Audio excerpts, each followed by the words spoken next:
दोस्तों अगर आपके भी घर या जमीन पर किसी ने कब्जा कर लिया है दोस्तों, तो आप बिना कोर्ट जाए भी इसे खाली करा सकते हैं दोस्तों। और इस संबंध में सुप्रीम कोर्ट ने अपना फैसला सुनाया है दोस्तों। पूनाराम बनाम मोतीराम के फैसले में सुप्रीम कोर्ट ने फैसला सुनाते हुए ये कहा था, अगर कोई व्यक्ति दूसरे की संपत्ति पर गैर कानूनी तरीके से कब्जा नहीं कर सकता और अगर कोई दूसरी पार्टी दूसरे की प्रॉपर्टी पर कब्जा करने का प्रयास करता है, तो जो भी पीड़ित पक्ष है जिसकी प्रॉपर्टी पर कब्जा किया गया है दोस्तों, वो बलपूर्वक खुद ही कब्जा खाली करा सकता है दोस्तों।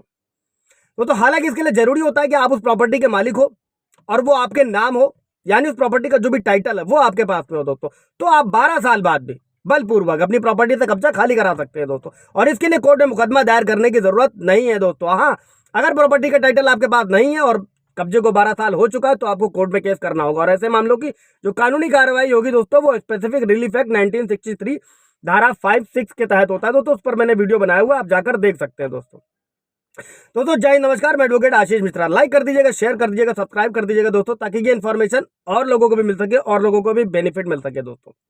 तो सबसे पहले आज हम जिस मुद्दे को समझने वाले हैं, ये भी समझिएगा, कानून में हिंसा के लिए कोई जगह नहीं है दोस्तों, लेकिन ऐसे कुछ मामले हैं जहां लोगों को हिंसा करने की छूट दी जाती है। मतलब आप खुद को बचाने के लिए हिंसा कर सकते हैं दोस्तों। और इसी कानून के तहत अगर आपने जो अपनी मेहनत की कमाई की पूंजी से जो खरीदी है जमीन है, जो बनाया है दोस्तों, उस अवैध कब्जे को आप हटवा सकते हैं। और इसके लिए आप लाठी डंडे बंदूक का भी इस्तेमाल कर सकते हैं। हालांकि इसके लिए कुछ शर्तें हैं जिसे हम लोग आज इस वीडियो में समझने वाले हैं दोस्तों, बहुत ही अच्छे तरीके से।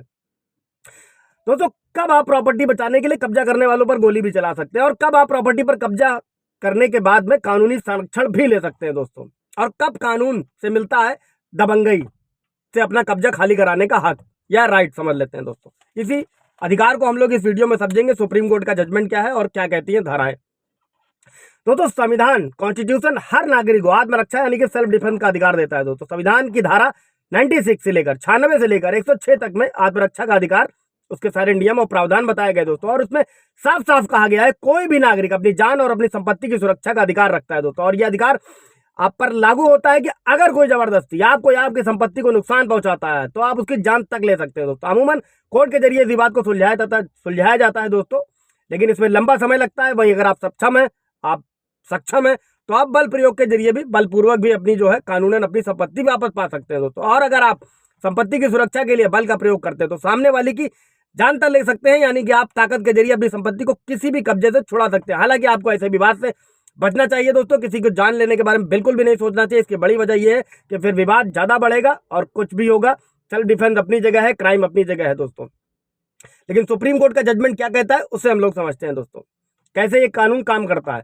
तो इस कानून के तहत अगर किसी ने आपकी संपत्ति पर कब्जा करके उस पर कोई निर्माण कार्य कर लिया, साथ ही उसमें अपना सामान भी लाकर रख दिया है, तो ये कानून आपको वापस अपनी संपत्ति पाने के लिए जो है ताकत का प्रयोग करने की इजाजत देता है दोस्तों। आप ना सिर्फ अपनी संपत्ति को, उसकी संपत्ति जिसने आपकी संपत्ति पर निर्माण किया उसको गिरा सकते हैं, उसको ढा सकते हैं, कब्जा खाली करा सकते हैं, बल्कि उसका सामान भी संपत्ति से निकाल कर बाहर फेंक सकते हैं। अगर आपके पास टाइटल है, पूरी तरीके से आप उस प्रॉपर्टी के मालिक है, तो ऐसे मामले में कानून भी आपका पक्ष लेगा दोस्तों। अमूमन किसी की संपत्ति या निर्माण को गिराने पर कानूनी कार्रवाई का सामना करना पड़ता है दोस्तों, लेकिन जो आत्मरक्षा का अधिकार होता है वो कानूनी संरक्षण आपको प्राप्त होता है। और ऐसे मामलों में आपके खिलाफ कानूनी कार्रवाई नहीं की जा सकती दोस्तों। इतना ही नहीं, अगर दूसरा पक्ष आपके खिलाफ कोर्ट में शिकायत करता है, पुलिस के पास जाकर शिकायत करता है, तो वहां पे भी आपके ही पक्ष में सुनवाई होगी दोस्तों।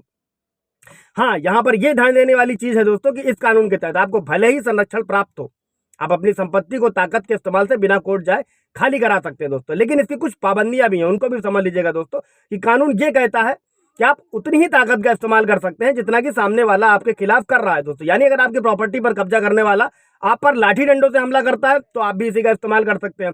अगर आपको गोली मारने की कोशिश कर रहा है, जानलेवा हथियार से मारने की कोशिश कर रहा है, तो आप भी अपने बचाव में उतना ही घातक बल प्रयोग कर सकते हैं दोस्तों। हाँ, इसमें एक चीज और समझिएगा दोस्तों कि अगर आपकी प्रॉपर्टी पर पहले से कोई मुकदमा चल रहा है, सिविल सूट चल रहा है दोस्तों, यानी आप उसे खाली कराने के लिए कोर्ट में मुकदमा दायर कर चुके हैं या दायर कर रखा है आपने, तो आप बल का प्रयोग नहीं कर सकते हैं दोस्तों। अगर आप ऐसा करते हैं तो आपके खिलाफ ही जाएगा और आपको भी कानूनी प्रक्रिया का सामना करना पड़ सकता है दोस्तों। ये तरीका मैंने आज इस वीडियो में बताया है कि सुप्रीम कोर्ट ने क्या कहा है कि आप बलपूर्वक किसी भी प्रॉपर्टी को, मोतीराम बनाम पूनाराम का ये केस था, मैं डिस्क्रिप्शन में लिंक डाल दूंगा, ये आप गूगल पे भी सर्च करके पढ़ सकते हैं कि बलपूर्वक किसी भी प्रॉपर्टी को खाली कराया जा सकता है। तो ऐसा सुप्रीम कोर्ट अधिकार देता है और कॉन्स्टिट्यूशन में भी 96 से लेकर धारा 106 में प्रावधान दिया गया है दोस्तों कॉन्स्टिट्यूशन में। इससे रिलेटेड कोई सवाल जवाब होगा दोस्तों पूछ लीजिएगा। Thank you.